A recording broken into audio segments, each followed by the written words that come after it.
Hello all and welcome to Talk Footy. In today's video I'm going to give my Premier League predictions for the 2020-2021 season starting on Saturday. I'll be going from the bottom to the top.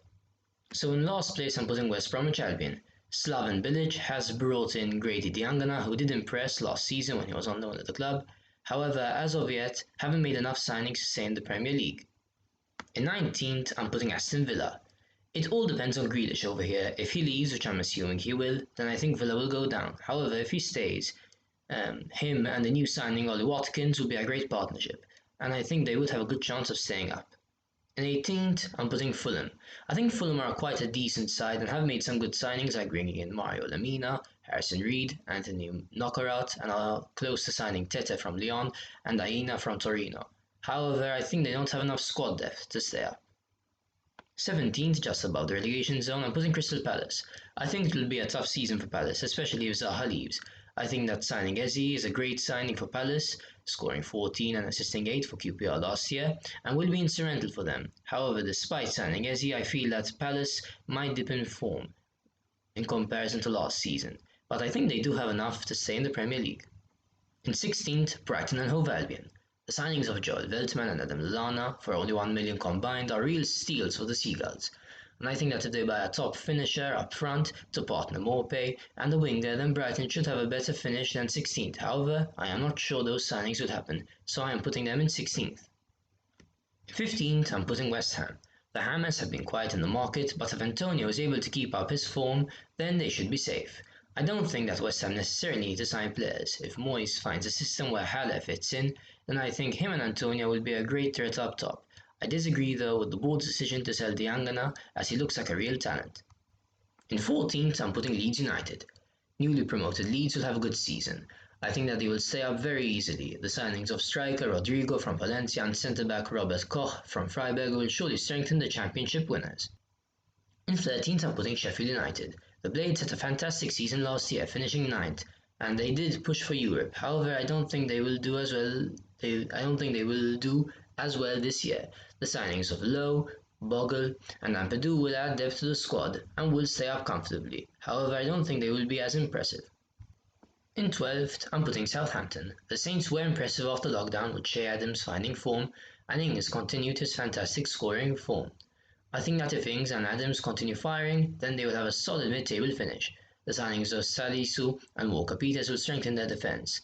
They must buy a central midfielder, as they have sold Højbjerg to Spurs, and Reed and Lemina to Fulham. In 11th, I'm putting Burnley. Sean Dyche's side keep on punching above their weight season after season, and I think that this year will be no exception. If Burnley buy a couple of new players, then I feel that they could even push for a Europa League place. In 10th place, right in the middle, I'm putting Leicester City. The sale of Chilwell might take a hit on Leicester's backline. The signing of right-back Castagne may indicate that Pereira may leave, and therefore I think that defensively Leicester will struggle. Going forward, Vardy, Maddison and Perez or Barnes will do a good job. I think that they should concentrate their efforts on the Europa League this year, and may have to sacrifice playing their best 11 in the Prem. In 9th, I'm putting Newcastle. I feel that Newcastle are going to be the surprise package this season. Saint-Maximin, Wilson and Fraser up front look like a real front three to be reckoned.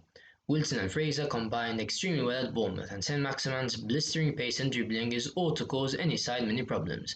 The signing of Jamal Lewis at left back is a fantastic move for the Magpies. In 8th, I'm putting Everton. The signings of Doucouré, Allan and Rodriguez are certainly going to bolster Ancelotti's team. I think that strengthening midfield was imperative for Everton, and Ancelotti has done just that. I feel that for Everton to break into the top 6, they will need to strengthen right back and wingers, but this window is one of intent for Everton.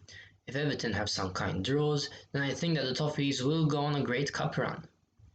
In 7th, I'm putting Wolves. Wolves have surprised everyone in the last couple of years, and I think that this year they will do well again. The signing of teenage sensation Fabio Silva from Porto is one that excites me. They've also brought in Marçal from Lyon at the back. An added bonus is that it seems that Traore and Jimenez won't be moving this summer. 6th place goes to Tottenham. The rivals of Doherty and Højbjerg are ones that are going to improve the Spurs team, who did have problems at the centre of midfield and at right back. I could see them lifting the FA Cup. However, in the Prem they have a lot of work to do if they are going to close the gap between themselves and the top 4. In fifth, I'm putting Arsenal. The Gunners have really improved over the last few months, beating City and Chelsea to win the FA Cup, and Liverpool to lift the Community Shield. The signing of Willian and Gabriel are smart moves. The attack looks electrifying at times, with Aubameyang, Lacazette and Pepe. The defence is still their Achilles heel. However, performances over recent months have shown that they are able to grind out results. I think top four would be a step too far this season, but I think that they could succeed in the Europa League. In fourth, I'm putting Manchester United. After the restart, United were unstoppable. Rashford, Martial, Greenwood and Fernandes were all firing, and the addition of Van de Beek this window and possibly Sancho will further strengthen the team. I think that United will close the gap between themselves and Liverpool and City, but not enough to win the title. In third, might be a surprise to few, but I'm going to put Manchester City. I think the top three are going to be extremely close this year, and although I'm putting City in third, I think they will only be 5 or 7 points away from first. I wouldn't be surprised if City win the league, as the signings of Torres and Ake are essential, and Koulibaly may join too. However, it is a predictions video and I do have to give a place, and it is third, but I will not be surprised if City win the league. In second, I'm putting Liverpool.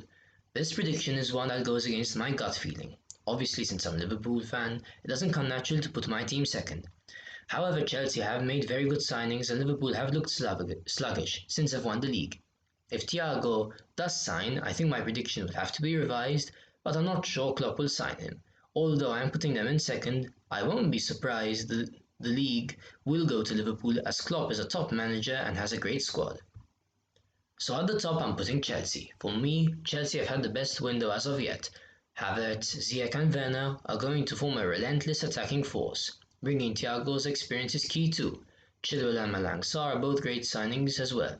I think they will be able to close the gap, but it will be a colossal task to close a 33-point gap between themselves and Liverpool in a matter of one season. If I were a Chelsea fan, no doubt I would be saying that they'd win the league, and just to make the predictions a bit more surprising, I will put them champions. Thank you all for watching and tell me what you think in the comments. Please like and subscribe, and that is all for today.